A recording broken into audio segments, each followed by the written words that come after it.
Hey everybody, welcome to another episode of the Re-Federalist Report. This is a series of shows where we talk about the original intent of the Constitution. I am Brady, also known as the War Hamster, and joining me as per usual, my co-host, constitutional mentor, Mr. Constitution himself, Douglas V. Gibbs. Thank you. Doug's in a great mood this morning, so am I, and this is going to be a very fun episode. We've been going through James Madison's notes from the Constitutional Convention in Philadelphia from 1787. Reason we're doing it is, we talk about original intent, and one of the things that really matters is what were the founding fathers actually doing when they put together the Constitution? What were they trying to avoid? What were their fears? What were they trying to accomplish? And probably the best way to figure that out is listen to their own words. What were the debates? And that's why we're going through Madison's notes. And it's going to be a long and arduous process, but I think every single episode is going to have some value that we can then take and apply to the exact same issues today. Okay, last week we left off, they were debating the creation of the office of the presidency. The debate was, should we have one president or three-person tribunal? Should it be for 3 years or 7 years? How should the president be? Should be appointed by the state legislatures? Should be appointed by Congress? How do you terminate a president? These are all subjects on the table, and they're going to pick up where we left off. And might I say, knowing the end of the story, it is interesting watching that path and what they're saying and how they're not even close to where they wind up yet. Yeah, today we'd make a bit of a leap forward pretty early on, but we still don't get to the finished product. So, with no further ado, let's jump in. Let's see. We are going back to the Avalon Project, which is a wonderful repository of original source documents. One thing Yale got right, as Doug likes to say. You're looking here at a calendar, and this is basically the Philadelphia Convention. They sat there in the first week or so to try to figure out, okay, what are going to be the rules of the convention? Who's going to be president? Who's going to be the secretary, all that stuff. And then we started getting into the meat and potatoes. And each day, Madison takes a set of notes, and obviously doesn't get everything because they're in there for like 8 hours in a hot, muggy room. But you know what's interesting about this calendar, Doug? It goes Monday through Saturday. There's no Sunday. Right. What does that say? I thought you might like that. Yeah, no, and I hadn't noticed before. I mean, I probably should have, but that. And for those of you who might be on the libtard side that have tuned in because you were curious, that means that they are observing Sunday as the day of rest and to go to church. Yes, and we don't. And you don't work on Sunday. And you know what? In the Constitution, it winds up. Even when it comes to the veto, getting it back to Congress, Sundays accepted. Let's not call them libtards if they're actually watching this, because that means they've got enough curiosity to want to listen. So we should be a little kinder with our language for those people. Although I have been guilty of using the term from time to time. Well, Michael Savage, mental. All right, go ahead. Okay, so we are going in here to Saturday, June 2nd.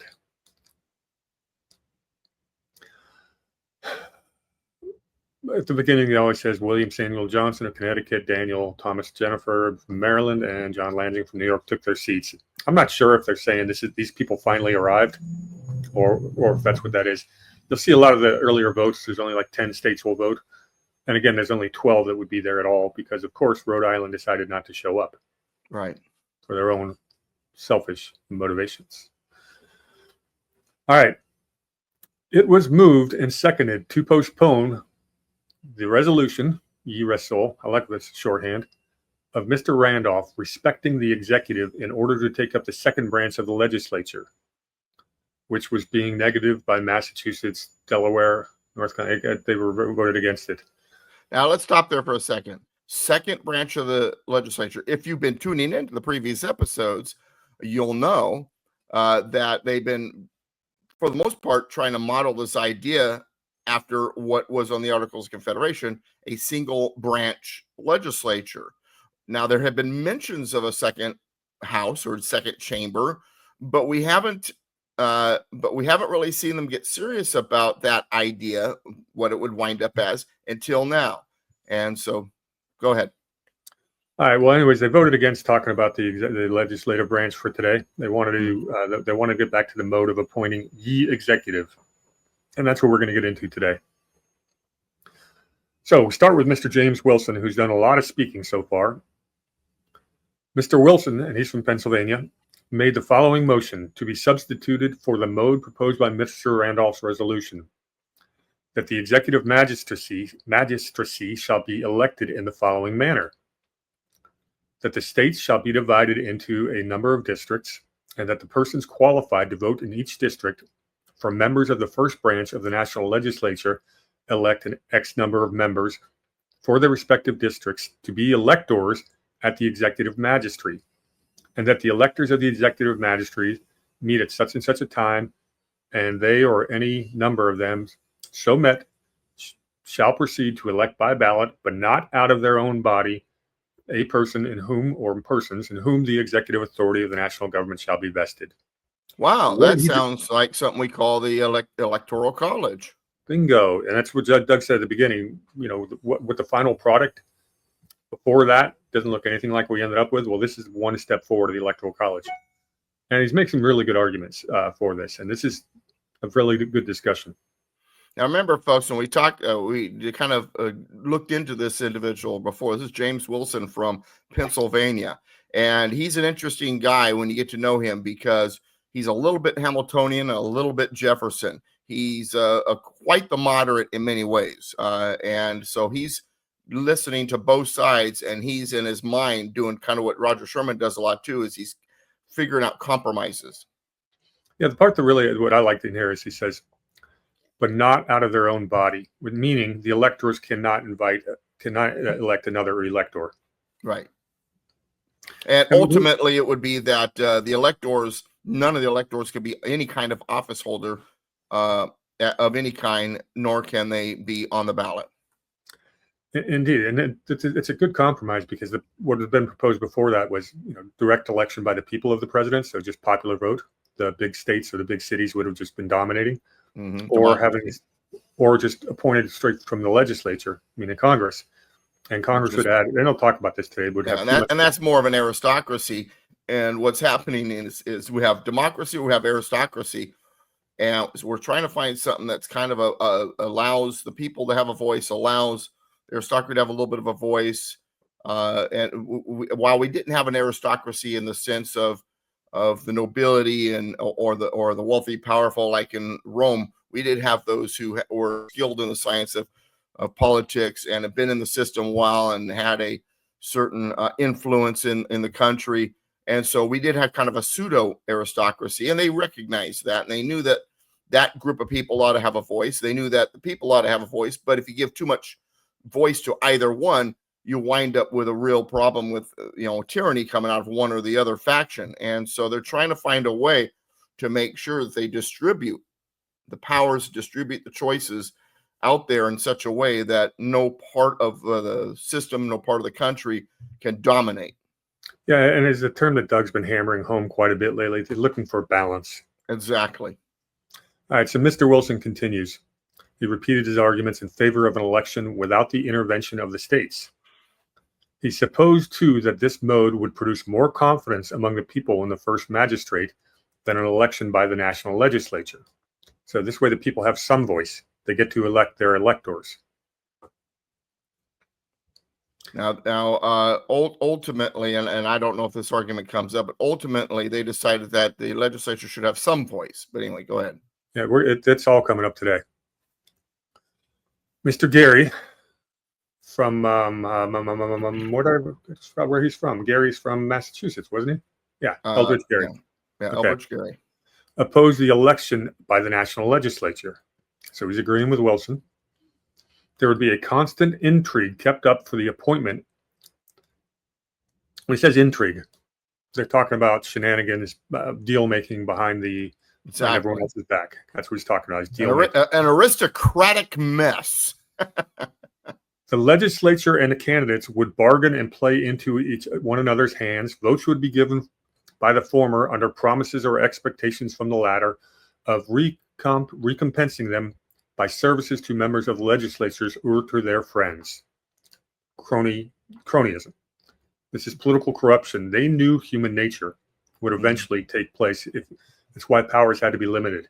And Gary is saying, if you let the legislature pick the executive, there's going to be so much deal making.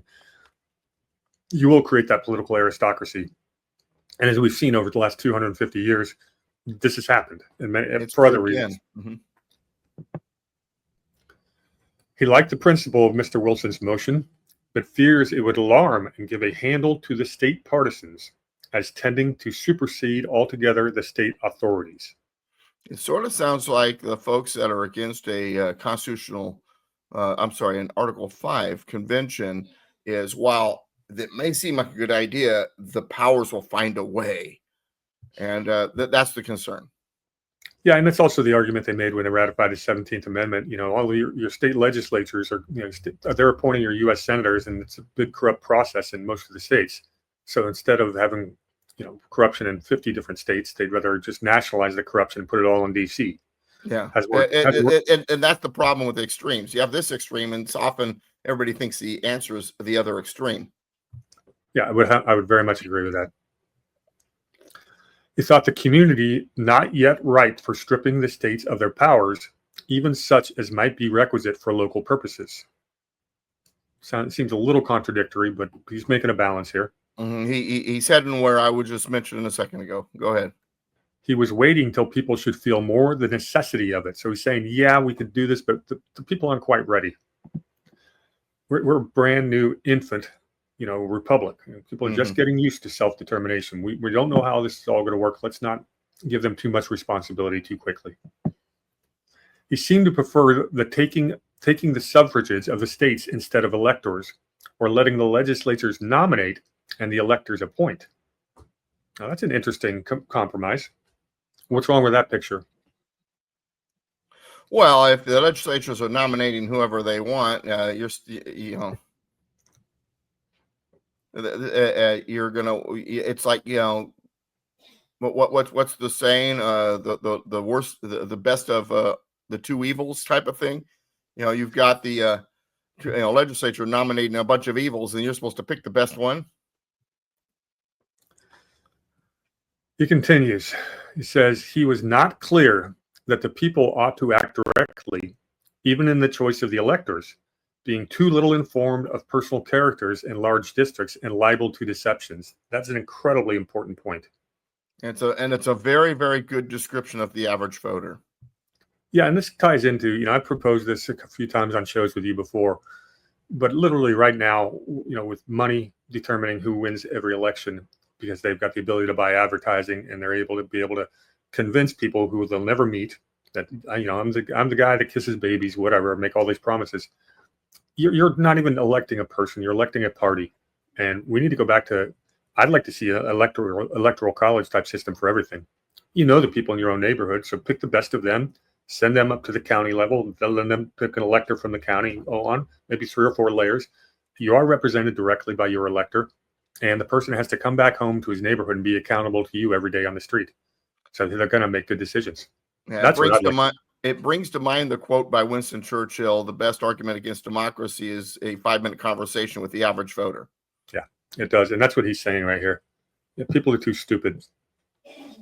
Well, and understand something. The founding fathers recognized that the average person in the general public was not fully informed like they were.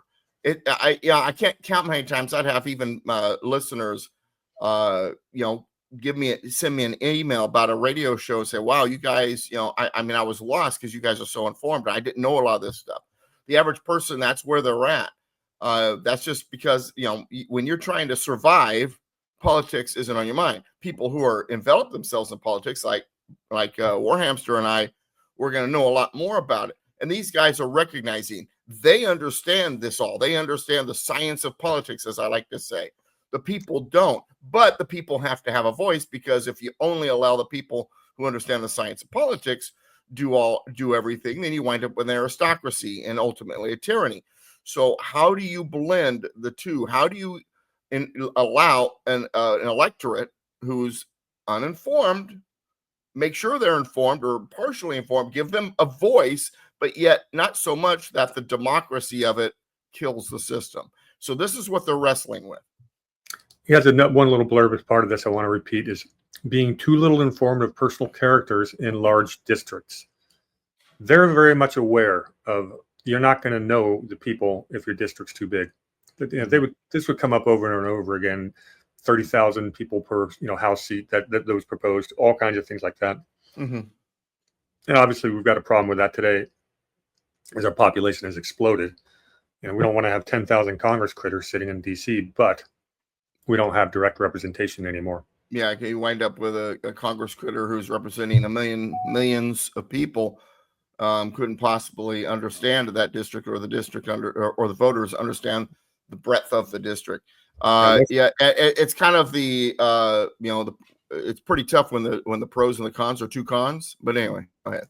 Yeah, most of your Congress critters today represent somewhere around 600,000 or 700,000 people, and I don't think they know most of their constituents. All right, next to speak was Mr. Williamson from North Carolina, Hugh Williamson. He could see no advantage in the introduction of electors chosen by the people who would stand in the same relation to them as the state legislatures, whilst the expedient would be attended with great trouble and expense. So saying you're going to put an elector as the exact same amount of people as the state legislatures or what have you, they're equal, but you got to pay these both sides of travel. He's worried about that because you're being repetitive. And as Doug mentioned earlier, now it's important for the electors not to be elected officials. Mm-hmm. So he's missing that point. On the question for agreeing to Mr. Wilson's substitute, it was negatived. Massachusetts was a no, Connecticut was a no, New York was a no, Pennsylvania was an aye, Delaware was a no, Maryland's an aye, et cetera, et cetera. More nays than ayes. And it's interesting. So the Electoral College's first mention crashes and burns. Yep, they said no, we don't want the Electoral College. As we all know, the Electoral College would be part of the final document. So it's a testament to how these people were able to change each other's minds through the course of heated and good debate. Mm-hmm. Sometimes over a couple of beers. A couple. On a question for electing the executive by the national legislature for the term of 7 years, it was agreed to. More ayes than nays. So right now they're agreeing the executive will be elected by the national legislature, meaning Congress.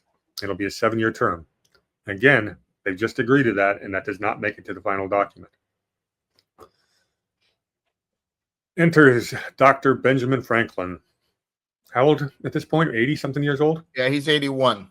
And real quick, and most of you probably would realize this, Benjamin Franklin was well respected.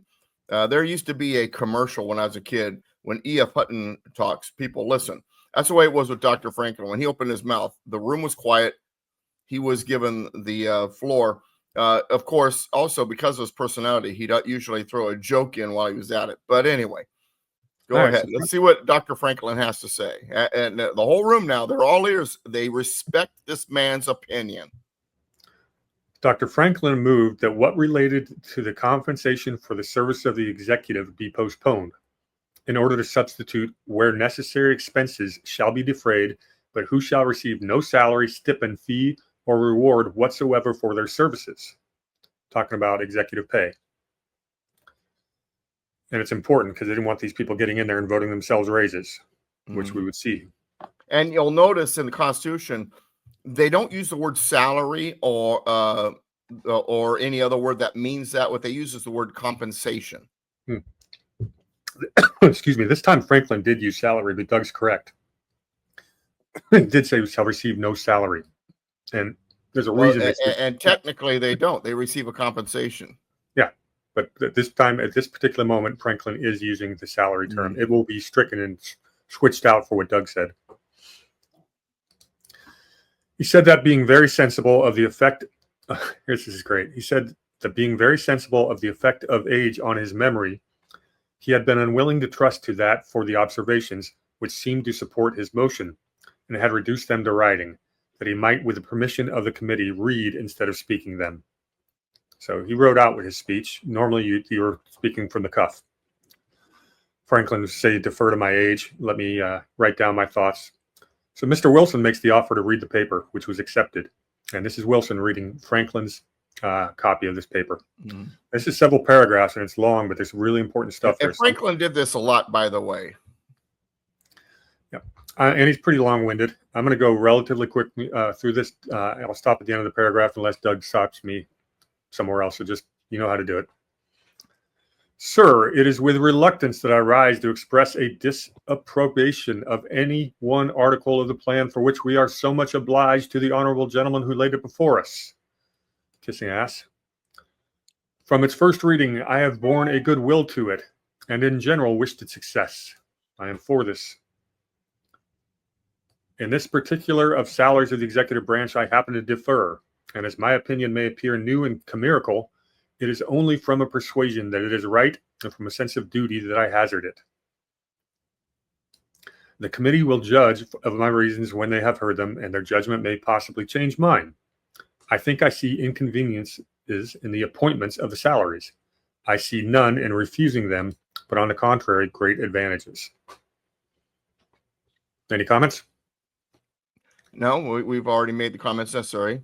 Mm-hmm. Sir, there are two passions which have a powerful influence on the affairs of men. These are ambition and avarice, the love of power and the love of money. Let's stop there. Now, first of all, we just don't write this way anymore. But notice he didn't say power and money, the love of money. And here's the reason I want to bring this up real quick. Benjamin Franklin was raised in a biblical household.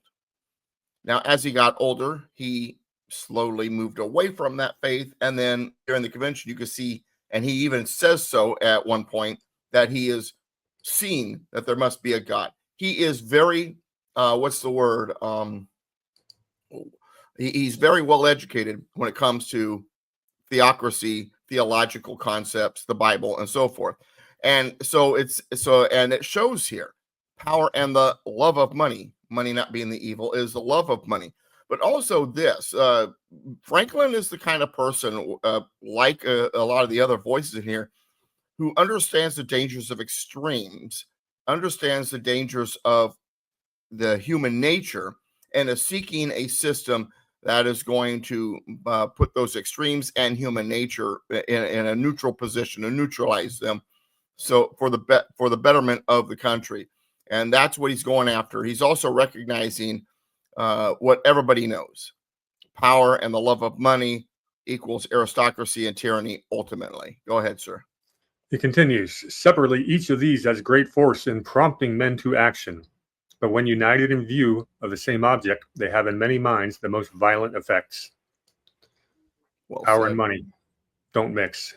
Power and the love of money, yeah. Place before the eyes of such men a post of honor that shall be at the time a place of profit, and they will move heaven and earth to obtain it. The vast number of such places it is that renders the British government so tempestuous, saying there's too many opportunities for greedy men to enrich themselves, and that's the kind of people it's going to attract. Mm-hmm. Well, and I've said this before, people say, well, why don't we have any good candidates? I said, well, what does politics attract? People who want power. People who don't want power are not attracted to it. Therefore, the good men, those who do not seek power, are not attracted to politics. And the ones good men who do get there end up finding themselves disgusted.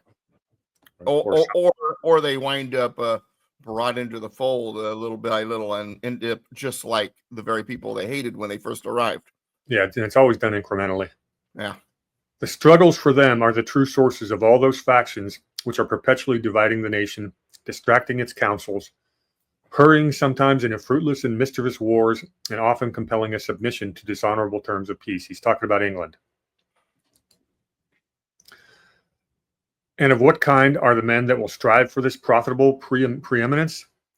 Through all the bustle of cabal, the heat of contention, the infinite mutual abuse of parties, tearing to pieces the best of characters. He's asking that as a question. It will not be the wise and moderate, the lovers of peace and good order, the men fittest for the trust. That's exactly what Doug just said. It'll be the bold and the violent, the men of strong passions and indefatigable activity in their selfish pursuits.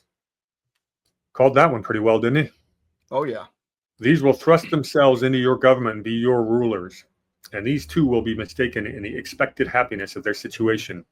For their vanquished competitors of the same spirit and from the same motives will perpetually be endeavoring to distress their administration, thwart their measures, and render them odious to the people. If he didn't just describe the Democrat and Republican Party to a T right there, I don't know what does. The Uniparty? Yeah, it's exactly. Well, he's even. There's a reason for there to be the different sides of the conflict, because there's power in being in the minority. You know, Republicans. That's why Republican senators, people talk about them loving to be in the minority. They're still enriching themselves.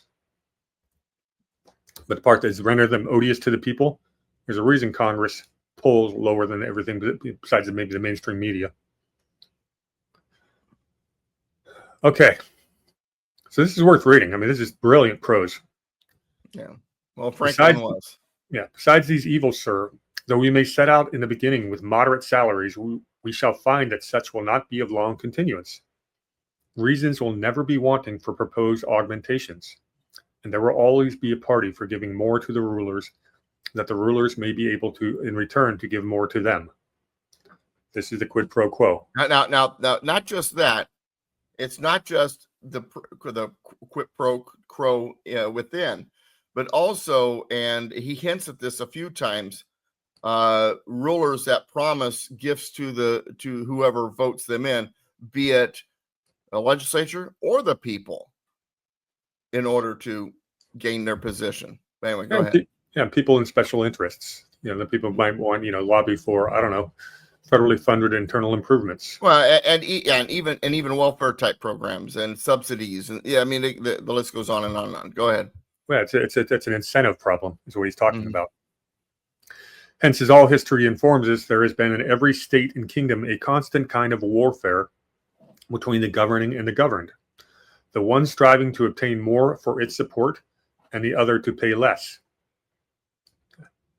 And this alone has occasioned great convulsions, actual civil wars, ending either in dethroning of the princes or enslaving of the people.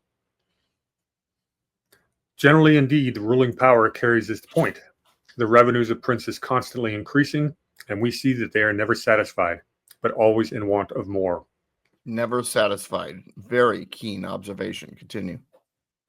The more the people are discontented and the oppression of taxes, the greater the need the prince has of money to distribute among his partisans and pay the troops that are to suppress all resistance and enable him to plunder at pleasure.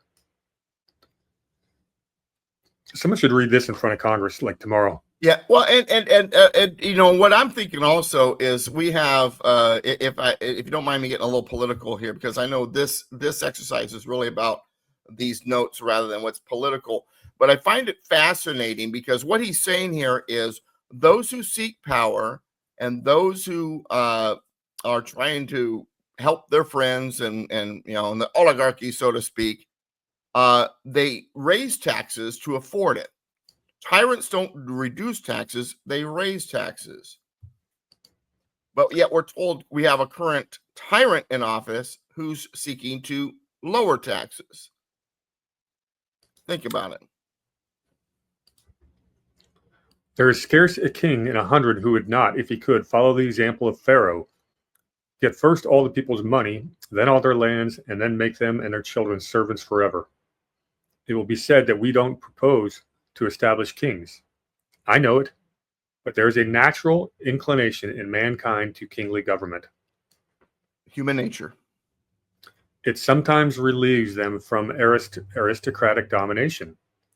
They had rather have one tyrant than 500. It gives more. And doesn't that sound like the not just an aristocracy, but doesn't that kind of sound like I don't know, deep state, the swamp? Go ahead. It gives more of the appearance of equality among citizens, and that they like. I am apprehensive, therefore, perhaps too apprehensive, that the government of these states may in future times end in a monarchy. This is a serious fear and concern. Even with an elected king, which will come up later. But this catastrophe, I think, may be long delayed, if in our proposed system we do not sow the seeds of contention, faction, and tumult by making our posts of honor places of profit. Let's stop there for a second. I tell people the Constitution was designed to stand the test of time, but even they understood that while it should stand the test of time, it's a delay. Tyranny is inevitable someday because that is the nature of men. If we do, I fear that though we do employ at first a number and not a single person, the number will in time be set aside. It will only nourish the fetus of a king, as the honorable gentleman from Virginia very aptly expressed it, and a king will as sooner be set over us. You know, it's interesting. Their fear of monarchy was so great. They set up a different type of a ruling structure that ended up being corrupted anyway, and the result's pretty much the same. Just a matter of how many tyrants sit at the top. Well, and once again, human nature, and this goes back to Thomas Jefferson's famous quote about the tree of liberty, and that there would be revolution every 20 years, because it was understood that the only way to stop tyranny is brute force, and tyranny is constantly on the march, no matter how good your system. That said, they sought to make the system as good as they could to hold off tyranny as long as possible. Excellent. It may be imagined by some that this is a utopian idea, and that we can never find men to service in the executive department without paying them well for their services. I conceive this to be a mistake. Some existing facts present themselves to me which incline me to a contrary opinion. The High Sheriff of a county in England is an honorable office, but it is not a profitable one. It is rather expensive and therefore not sought for. But yet it is executed and well executed, and usually by some of the principal gentlemen of the county. Remember, Franklin spent a lot of time in Europe, so he knows what he's talking about. Right. In France, the office of counselor or a member of their judiciary parliaments is more honorable. It is therefore purchased at a high price. There are indeed fees on the law proceedings, which are divided among them, but these fees do not amount to more than 3% on the sum paid for the place. So in France, you have to purchase your seat, pay for the right to have a little bit more power.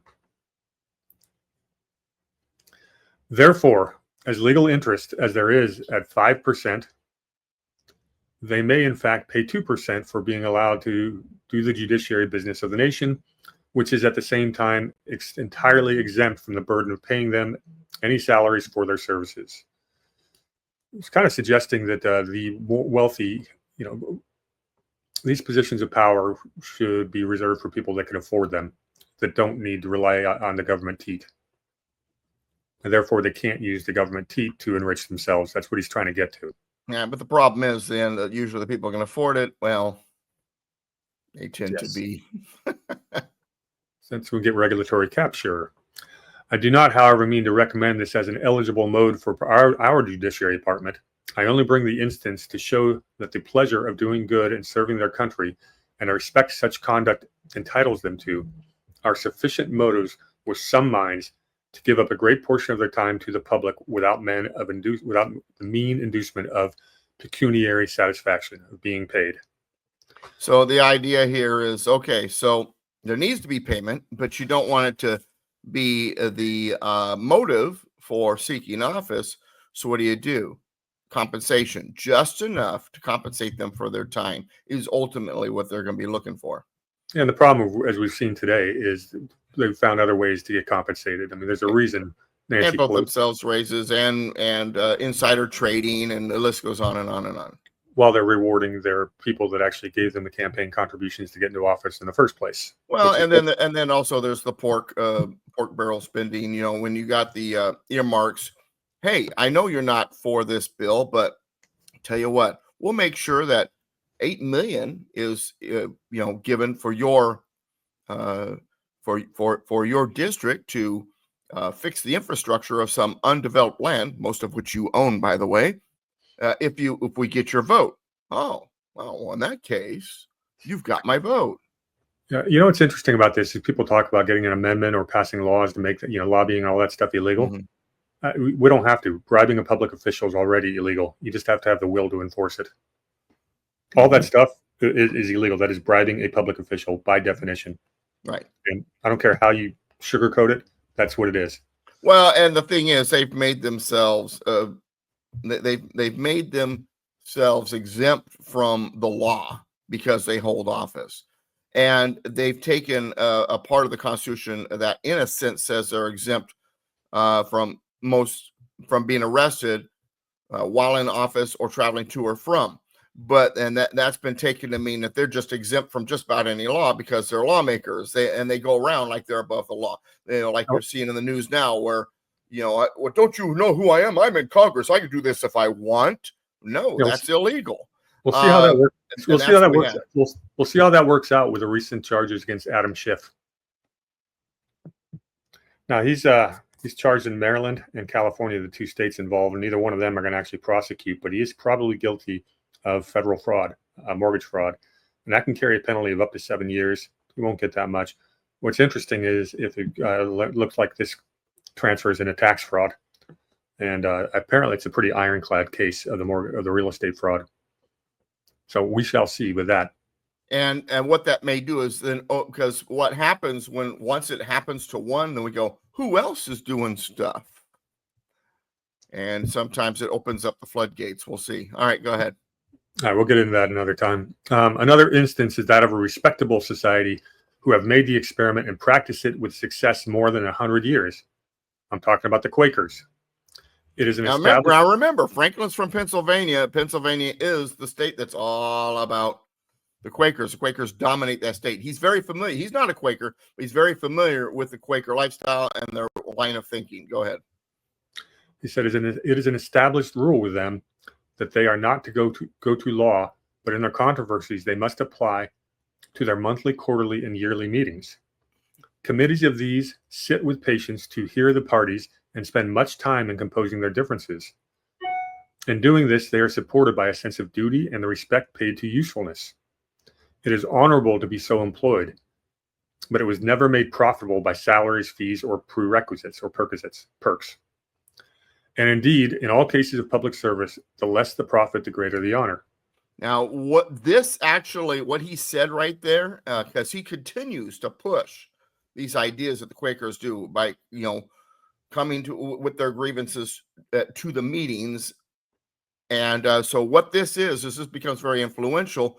And I believe this idea did come from Pennsylvania, is the final right that's enumerated in the First Amendment to petition the government for a redress of grievances. What used to happen was communities would all get together with their petition. They would sign it and they present it to the legislature, be it the local legislature, the state, or Congress. And these petitions were read before the legislative body prior to any other business. Congress even.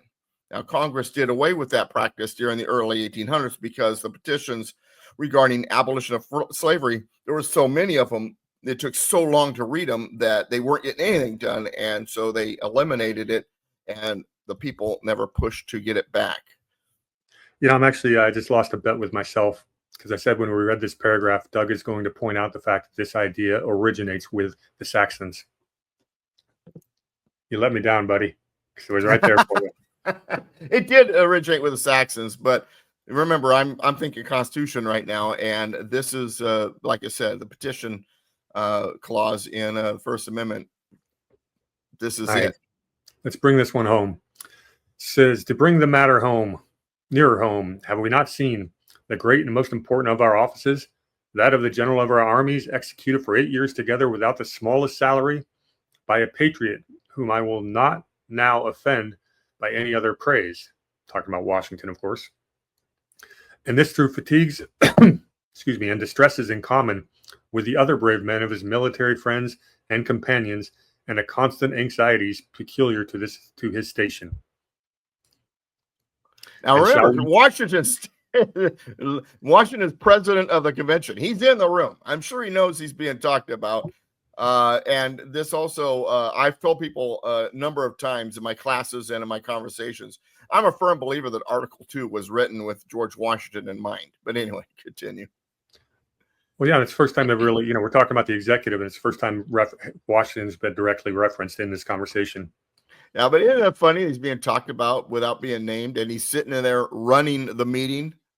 Yeah, I he just knows. get a kick He out knows. of that. I wonder if as he's saying this, Franklin, because remember, Franklin's not reading this, but Washington maybe looks over at him and Franklin kind of winks at him or something. I wonder if that, we'll never know, but I wonder if that was going on a little bit.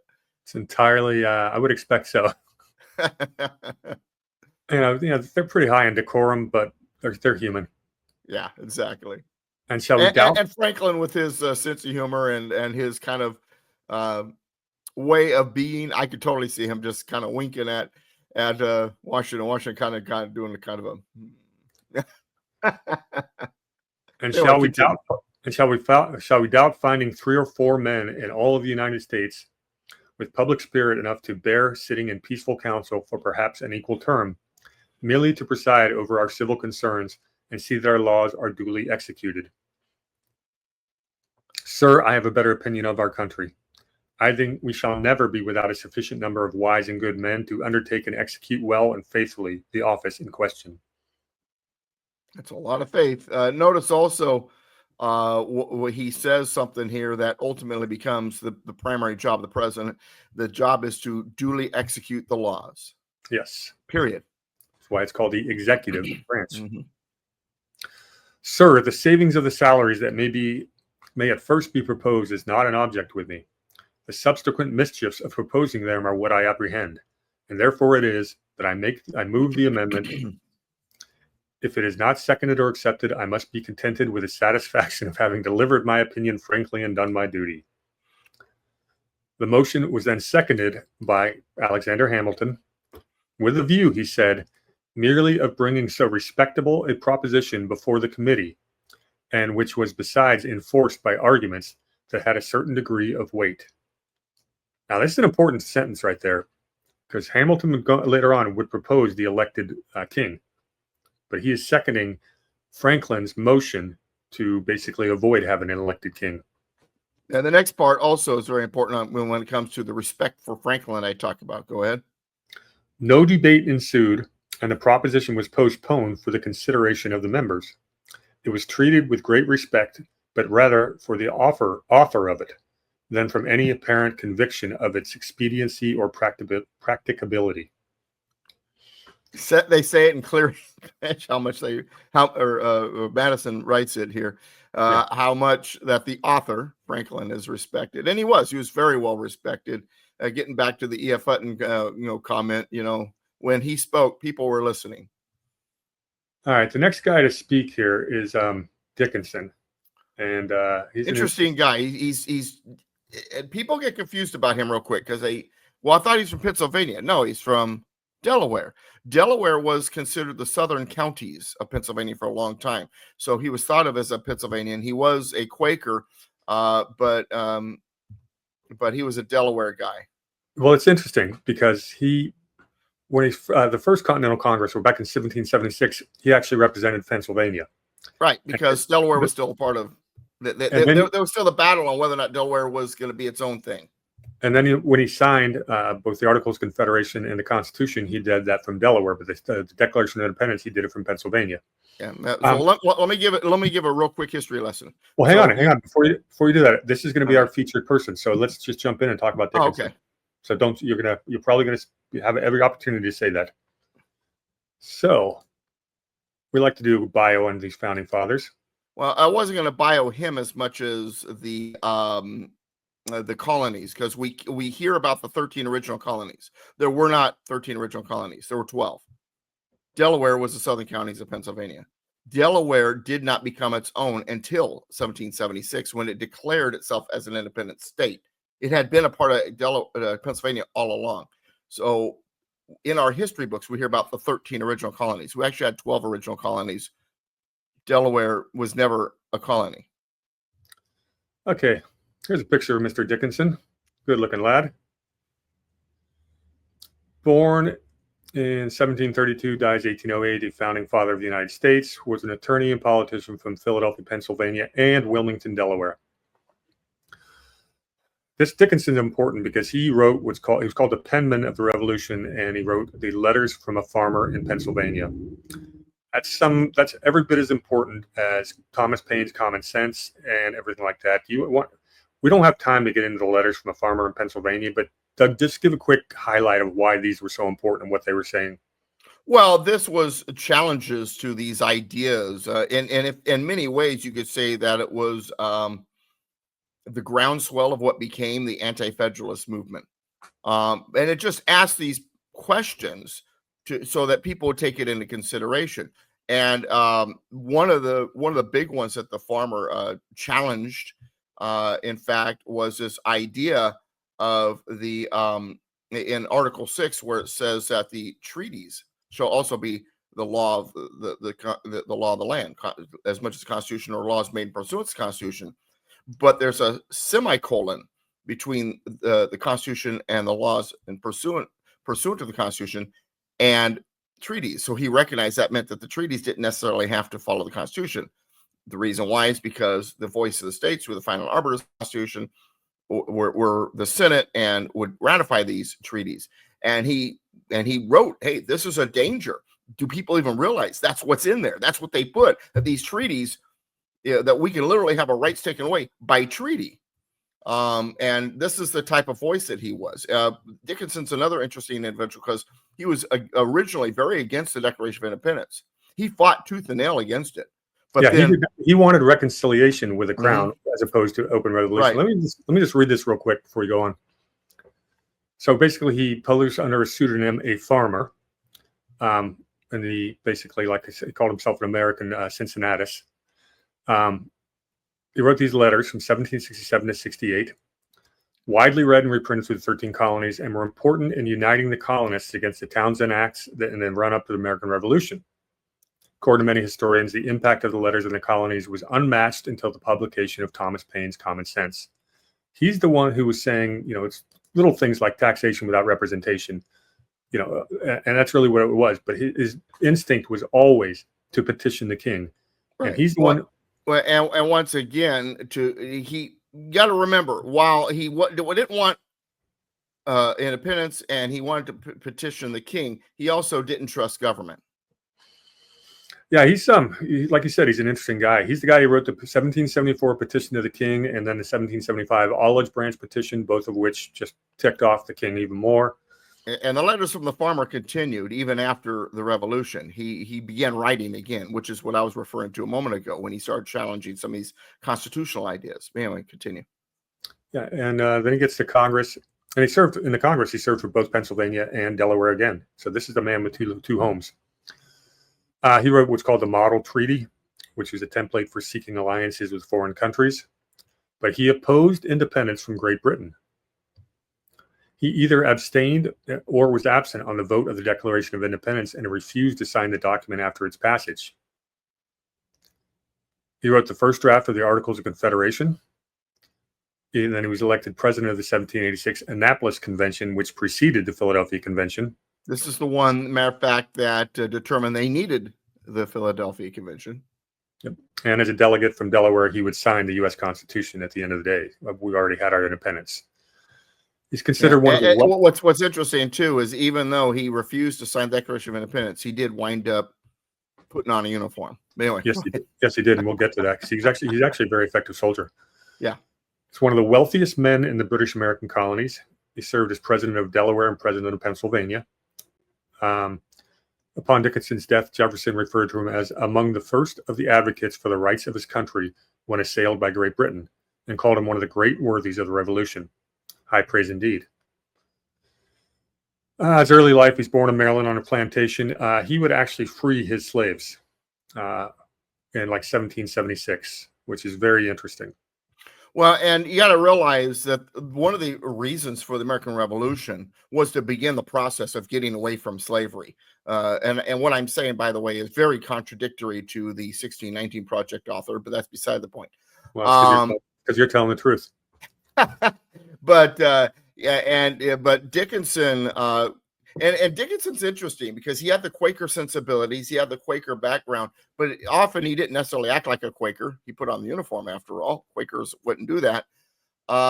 So he was an interesting, he's almost in many ways a paradox, but what it showed was that he could change his mind. He could come to his senses on certain things. And you saw that often. Yeah.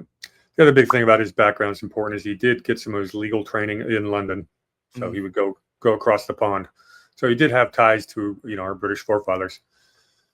Skip down here. Continental Congress, we've talked about. He was in the first Continental Congress in 1774. Go on, and then he would serve with distinction in a number of other places. When he's president of Delaware, I want to get to his military, if they have that here. We're talking right now about his contribution to the Constitution. Obviously, he's a very important man with a voice that's respected. Okay, that's enough for him. And I want to remind everybody again, because you had mentioned, well, he's a man of two states, Pennsylvania and Delaware. Really, he wasn't. Delaware used to be a part of Pennsylvania. So when it was part of Pennsylvania, he was a man from Pennsylvania. Once Delaware said, that's it, we're going to be our own state, then he became the man from Delaware. Those southern counties of Pennsylvania is what Delaware was called. And they were never actually a American colony. There was actually 12 English colonies. Yeah. All right, well, let's see what Dickinson had to say on this day. Okay.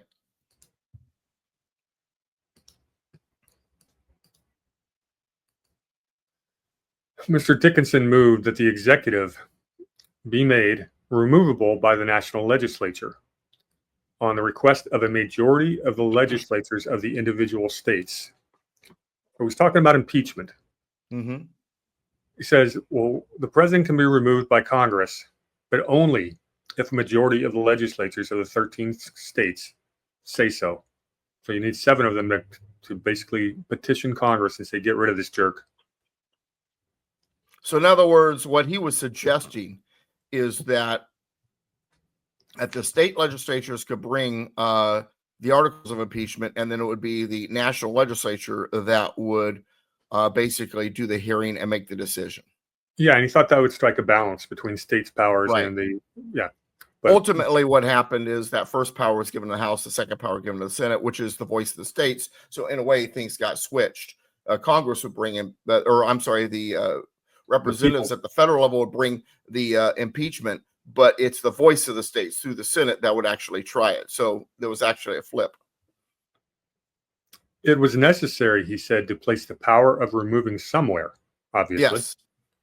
He did not like the plan of impeaching the great officers of state. He did not know how provision could be made for removal of them in a better mode than that which he had proposed. He had no idea of abolishing the state governments, as some gentlemen seemed inclined to do. Ooh. Yes, there were some nationalists there that felt that the states should be nothing more than provinces, and this is a specific stab at Alexander Hamilton. Alexander Hamilton had suggested that the states be reduced to corporations, meaning provincial systems that were dependent heavily on the national government. The national government gives the orders, states are then forced to execute them. Right. And that, thankfully, Hamilton didn't get his way. Yeah, and Dickinson was basically stabbing at Hamilton right there. He says the happiness of this country, in his opinion, required considerable powers to be left in the hands of the states. Hear, hear, Mr. Dickinson. Argument for state sovereignty, states' rights, 10th Amendment, ultimately. Mr. Bedford, also from Delaware, this is Gunning Bedford Jr., seconded the motion. And Mr. Roger Sherman cuts in and says he contended that the national legislature should have no power to remove the executive at pleasure. They should have power. He said, yes, he said they should have. Okay, my bad. Thank you. In other words, he went kind of the opposite extreme. No, Congress should be able to remove them easily. And so now, once again, you've got the two extremes. You're looking for the balance, which is what they wound up finding. Yeah, if they had that power that Sherman is saying, then President Trump would have been gone in 2 years and 1 day into his term. So you talk about the first term. Yeah, the first term. It would have been gone because Nancy Pelosi was just gone in there and it would have been a majority vote and see ya. And then COVID would have never happened because then they wouldn't have needed something to make him look as bad as they could. And they wouldn't have staged J6 either, would they? No. Some mode The of production of agitation, as I like to call it. Anyway, okay. Mr. Mason, one of our favorites, George Mason from Virginia, says The father, in a sense, if you set aside Dickinson's early pushings in that direction, the father of the anti-federalist movement. Yes. Some mode of displacing an unfit magistrate is rendered indispensable by the fallibility of those who choose, as well as by the corruptibility of the man chosen. He opposed decidedly the making the executive the mere creature of the legislature as a violation of the fundamental principle of good government. This is an argument for separation of powers. Yeah. And Mason understands the corruptibility of people in power. Right. That's the argument he'd make for the next 2 years very loudly. Mhm. Is, these people, it will be corrupted. You need to have better checks and balances. This government will get out of control.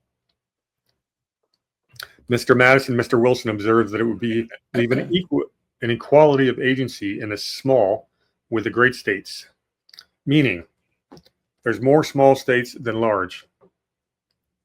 They do not want the small to be able to kick out a president anytime they want. And you got to remember, Madison it was from Virginia. Wilson is from Pennsylvania, the two states with the greatest population, and they're leaning towards this idea that the small states would be the tyranny of the minority. We need to protect ourselves from that. They hadn't seen the light yet on this. The Virginia plan is still, kind of being pushed. That it would enable a minority of the people to prevent the removal of an officer who had rendered himself justly criminal in the eyes of the majority. That it would open a door for intrigues against him in states where his administration, though just might be unpopular, and might tempt him to pay court to the particular states whose leading partisans he might fear or wish to engage as his partisans. He's saying it opens the door to corruption. Mm-hmm. They both thought it bad policy to introduce such a mixture of the state authorities where their agency could be otherwise supplied. Okay, so here's Dickinson. This is going to be the end of this. It's going to be a long paragraph. So stop me whenever you want, but there's some important stuff here. Now, once again, Dickinson is the guy who's watching the extremes. He's looking for something else. Mr. Dickinson considered the business as so important that no man ought to be silent or reserved. He went into a discourse of some length, the sum of which was that the legislative, executive, and judiciary departments ought to be made as independent as possible. Here, Mr. Dickinson. Separation of powers. This is Montesquieu speaking through Dickinson. But that such an executive, as some seem to have in contemplation, was not consistent with a republic. That a firm executive could only exist in a limited monarchy. So here's what he's saying. We understand that we fear a powerful executive, but yet we need a firm executive, but we fear a firm executive. And so the best way to make sure this executive is firm enough to handle the office, but yet limited enough, is separation of powers. Give the separation of powers so the executive has the power to take care of his office without interference from the other two branches. Not that would play into what's going on in the news right now, but at the same time, give him limited powers. This is ultimately what he's saying. He's looking for the balance. He recognizes we don't want a wet noodle as a president. We don't need a tyrant. We've got to have something that's somewhere in between. Someone who has enough power to take care of business, but at the same time, it cannot be unleashed and out of control and problematic. Go ahead. In the British government itself, the weight of the executive arises from the attachments which the crown draws to itself, and not merely from the force of its prerogatives. In place of these attachments, we must look out for something else, because we don't have a crown. One source of stability is the double branch of the legislature. Okay, once again, now this goes back to the very beginning of today's show. They've been talking a unicameral Congress, one chamber. He's saying, no, we need a two-chamber legislature. Go ahead. this also ties into how are we going to elect the president. Mhm. So we haven't even gotten through that yet, and they're still worried about how to remove one. The division of the country into distinct states formed the other principal source of stability. This division ought therefore to be maintained, and considerable powers to be left with the states.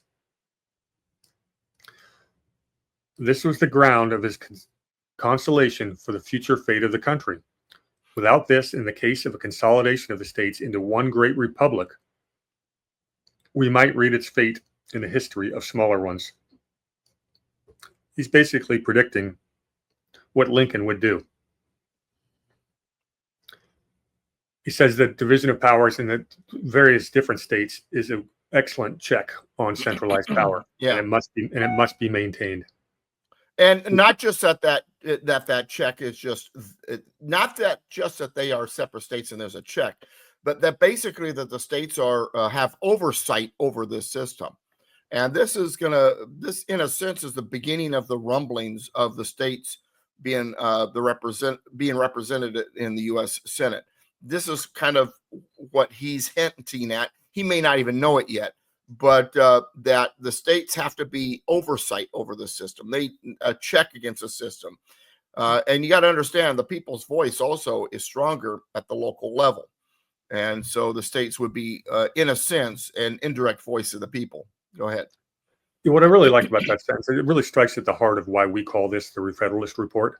Right. The whole idea is we are a federation of sovereign states. Right. Join together in union for a few mutual goals. And that is it. And we call it the Re-Federalist because we want to get back to that system where the states have this kind of checks and authorities. And we, basically localize everything. Right. A limited monarchy he considered one of the best governments in the world. It was not certain that the same blessings were derivable from any other form. Now stop here for a second. A limited monarchy. What he's saying is a strong head, but it's limited. What I was talking about earlier. He knows we're not going to be a monarchy. This is going to be something different than a monarch, but you want the person to be strong, have the authority to do what he's got to do when it comes to the rest of the world, but yet limited. And this idea of a limited monarchy was called a constitutional monarchy in Britain. And this, when William and Mary, came in and got rid of King James, this is what was reestablished at the time, was a system that was limited by the Parliament. The Parliament, and the monarchy, the Parliament, the monarchy could not operate without the Parliament, working with them. But at the same time, the monarchy was strong enough to handle certain issues without the Parliament interfering. That's what he's talking about. Go ahead. Very good. No, that's good description. It was certain that equal blessings had never yet been derived from any of the Republican form. A limited monarchy, however, was out of the question. We love this version, but we can't do that here. Right. The spirit of the times, talking about the people's will, the state of our affairs forbade the experiment if it were desirable, meaning the people would never put up with this. Don't even try it. Well, the monarchy part, yeah. Yeah. Was it possible, moreover, in the nature of things to introduce it, even if these obstacles were less insuperable? A house of nobles was essential to such a government. Could these be created by a breath or by a stroke of the pen? No. They were the growth of ages and could only arise under a complication of circumstances, none of which existed in this country. In other words, we don't have a nobility, but we recognize that having one house be an aristocracy, so to speak. In other words, these people who have that are in the system, they are skilled in the science of politics. That is a good thing to have. And he's touching on, once again, what would become the Senate again. But the Senate would become a pseudo aristocracy. In other words, these men skilled in the science of politics because they're chosen by the state legislatures. This is what he's, once again, whether or not he knows this is exactly where he's headed, I don't know.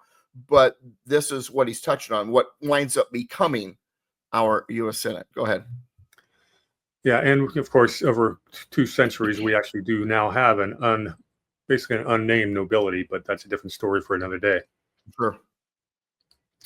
But though a form The most perfect, perhaps in itself, be unattainable, we must not despair. If antient republics have been found to flourish for a moment only and then vanish forever, it only proves that they were badly constituted, and that we ought to seek for every remedy for their diseases. So why did the other republics fail? Let's analyze that and make sure we don't do the same. One of these remedies he conceived to be the accidental lucky division of this country into distinct states, a division which some seemed desirous to abolish altogether. Yeah, so having the states is important. The voice of states being important, but how do we use the voice of states for this system? This is what he's asking. Go ahead. It's about his fifth knock on Hamilton's ideas today. Yeah, that too. You think he's making eye contact with Hamilton the whole day? One wonders. Yeah. As to well, it's interesting because Hamilton's political sponsor was a fellow Pennsylvanian, one of the other wealthiest men, and that's of course Morris. And so it's interesting that Dickinson is really making a point on this. As to the point of representation in the national legislature as it might affect states of different sizes, he said it must probably end in mutual concession. He hoped that each state would retain an equal voice, at least in one branch of the national legislature. Boom, reference to the Senate again. That what we would have. Once again, they haven't really even gotten into what the Senate's going to be yet. And he's already laying groundwork. This is like the third or fourth time in this paragraph that he has made references to what the Senate will ultimately become. Go ahead. No, very good. And we've seen other breadcrumbs leading towards this, but this is the boldest one yet. Yeah. And suppose the sums paid within each state would form a better ratio for the other branch than either the number of inhabitants or the quantum of property. So that's a reference to the House. Yes. Apportionment. Mm-hmm. A motion being made to strike out the words on request by a majority of the legislatures of the individual states and rejected, Connecticut, South Carolina, Georgia being aye, the rest no, the question was taken. So Mr. Dickinson's motion was for making the executive removable by the national legislature at the request of a majority of the state legislatures was also rejected, the states being in the negative except Delaware, which gave an affirmative vote. And I'm not going to go through the vote. It got shot down pretty hard. Mr. Williamson, seconded by Mr. Davey, moved to add the last clause the words, and to be removable on impeachment and conviction of malpractice or neglect of duty, which was agreed to. Did that language quite make it into the final draft? No, but and it's interesting because one word almost did, maladministration, which basically that's what that is. And maladministration got removed and replaced with misdemeanors. High crimes and misdemeanors. Yeah. So Mr. Rutledge and Mr. C. Pinckney, remember there's two Pinckneys, moved that the blank for the number of persons in the executive be filled with the words, one person. He supposed the reasons to be so obvious and conclusive in favor of one that no member would oppose the motion. Well, and it's funny because and for those of you who get into this appropriation stuff, stick it. There's an old saying, too many chiefs and not enough Indians. And that's what he's basically saying. There needs to be the one person that's representative, the one person that's heading up the executive branch, one person that is the figurehead of America, but at the same time limited in his power. We can't have multiple representatives out there because if they're not in full agreement, we got all kinds of problems. Well, after Rutledge says it's so obvious and conclusive that no one would have opposed the motion, Mr. Randolph steps up and he opposed it with great earnestness. You gotta love that. Now, remember, Randolph is a Virginian, and this is Jefferson's cousin, and he's a little bit bolder than his cousin Jefferson. Jefferson was more of a quieter guy, bold but very quiet in proceedings. Randolph not so much. But anyway, go ahead. So I can just see the look on his face. Really? Yeah. Remember, he's like, "Well, nobody's going to oppose this. I am." Yeah. And I'll do it with great earnestness. He might have even pounded his fist on his table. One wonders. But anyway, go ahead. declaring that he should not do justice to the country which sent him if he were silently to suffer the establishment of a unity in the executive department. He felt an opposition to it, which he believed he should continue to feel as long as he lived. He urged, 1, that the permanent temper of the people was adverse to the very semblance of the monarchy. 2, that a unity was unnecessary, a plurality being equally competent to all the objects of the department. And you got to realize he's like Jefferson, has studied a lot of Roman history, and in Rome you had 10 kings and then 2 consuls when it was a republic, but 1 emperor when it became a tyranny. So he's looking at, well, Rome did just fine with multiple leaders, the consuls or the kings, but when you get to the single, it became a tyranny. So that's one of the things that's pushing his thinking. Go ahead. Yeah, you also got to remember, Rome started to fall the bigger it got. That's one of the problems too. A republic like Rome had works on a smaller basis. The bigger it gets, the more unwieldy it becomes, and the greater the temptation for centralized power. And that's where the subsidies were beginning, and there's all kinds of other stuff going on to, of course, keep the power. All right, 3, that the necessary confidence would never be reposed in a single magistrate. And 4, that the appointments would generally be in favor of some inhabitant near the center of the community, and consequently the remote parts would not be on equal footing. He was in favor. This is the argument. This is the argument of, hey, the rural areas are not going to have a voice. The cities are going to dominate everything. Aren't we afraid of democracy? Well, doing this, we're inviting the very idea of what democracy, the danger of democracy is what he's saying. Yeah, he makes good arguments here. The last one, he says, is in favor of 3 members of the executive to be drawn from different portions of the country. And the 3 is important because you have the northern, the central, middle, and the southern colonies.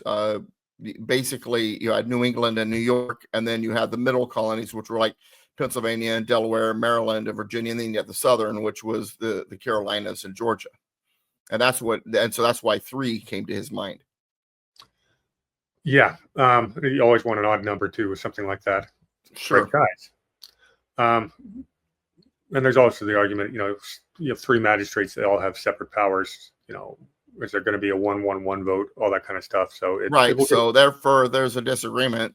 Majority wins. Well, Mrs. Pierce Butler, who we've talked about, contended strongly for a single magistrate as most likely to answer the purpose of the remote parts. He says if 1 man should be appointed, he would be responsible to the whole and would be impartial to its interests, if only. If 3 or more should be taken from as many districts, there would be a constant struggle for local advantages. In military matters, this would be particularly mischievous. He said his opinion on this point had been formed under the opportunity he had had of seeing the manner in which a plurality of military heads distracted Holland when threatened with invasion by the imperial troops. They didn't have a central control in a time of emergency. 1 man was for directing the force of the defense of this part, and another to that part of the country, just as he happened to be swayed by prejudice or interest. Want the commander-in-chief to worry about the whole country, not just what is important to him. And if you have 3, they're only going to worry about their regions. And it certainly makes sense in a time of war to centralize power and coordinate. And they learned that during the American Revolution. The power was not centralized at the beginning, even though George Washington was the commander-in-chief. He was the top general. He was directed by the whims of the states, whether or not they would agree with him regarding the movements of the militias as he desired, and the whims of Congress. And eventually, when they created the regulars, and basically eventually said, all right, General Washington, it's yours. We'll stay out of it. That's when the war turned in our favor. And so they learned their lesson when it comes to a single leader in at least matters of the military. We see the same lesson learned again in this quote unquote Civil War.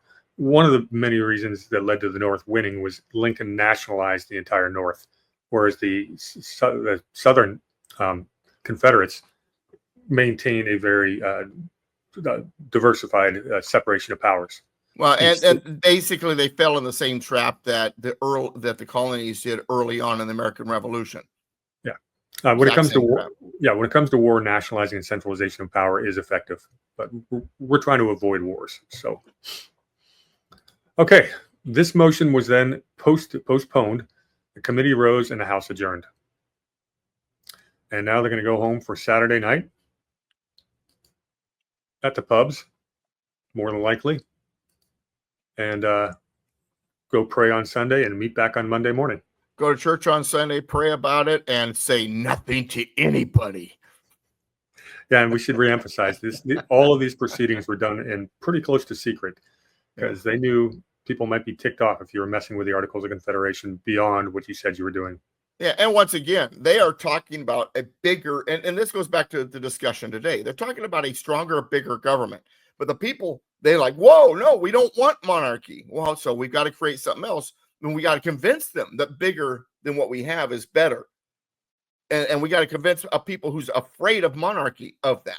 And so we better have a finished product before we say anything. Because if we say, yeah, we're working on something that's a little bit bigger, there'd be riots in the streets or protests anyway. Yeah, and it's really fascinating today. It was a really good example of how the sausage was made. You've got some very strong people that are giving strong arguments, and sometimes they're diametrically opposed, and yet somehow they eventually, got it together and made sausage. But the whole process is really the reason we're doing this exercise, to understand they are expressing their fears. They fear monarchy. They fear corruption. They fear tyranny of the majority over the minority and vice versa. And they're always striking to find balance. What is it? How can we create a governing system that will withstand the test of time? Because most republics fail for various reasons.